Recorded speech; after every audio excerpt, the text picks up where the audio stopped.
I just finished Ender's Game. Let's talk about it. I've never read this book, but I've definitely heard about it around. I never knew what it was really about, but it never interested me. And then I stumbled upon the audiobook and I was like, you know what? I'm gonna listen to it. And boy, am I glad that I listened to it. It was amazing. It was great. It was horrifying. It was heartbreaking. It was all the emotions. It was definitely interesting seeing this progress of this kid, the way the childhood was, the way there are certain really, really bad people, how the adults manipulate kids, and how kids can be one of the smartest and inspiring human beings. The way I'm not even sure if this experiment would have actually been good the way they did it or not, and how childhood can form everything, but childhood can also form nothing. Now, the way I say this is that people deal differently with trauma. Something happens to one person, they become the villain. The same thing happens to another person and they become a good person or a hero, as you can say, you know what I mean? So I loved seeing that, and I loved seeing how that all progressed in that way, and how it's also you who decides where you're going to go from here.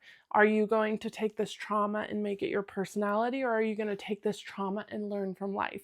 And I'm not saying this for everyone, but it definitely resonated with me and how I have dealt with a lot of trauma, and how I saw how I can relate to some things and how I couldn't relate to others. Ender is like a complete genius. It is so interesting to see how he has this battle and struggle of his torturer, of someone who has been definitely one of the worst things that happened to him, and how he is fighting to not become this kind of person, and is fighting to become the better person, and is fighting to just make sure that he doesn't treat other people with such disrespect. And if he ever does, he immediately feels guilty about it. And it's so freaking interesting and fascinating. I love how he started having empathy and love for the enemy, and how he could understand them in a way. And it was so fascinating to see how love is the solution. We need to love more and stop hating more. We need to spread good rather than bad, and how this all comes together. And it's just a beautiful story. I don't know why it hit me so hard. I think it's just a brilliant story.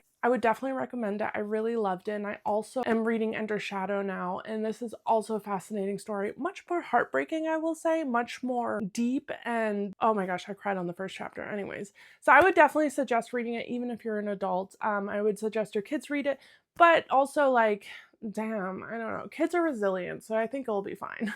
I hope you guys all have an amazing day. Thank you for watching. Let me know if you plan on reading it or if you've already read it. All right, I'll see you guys next time. Bye.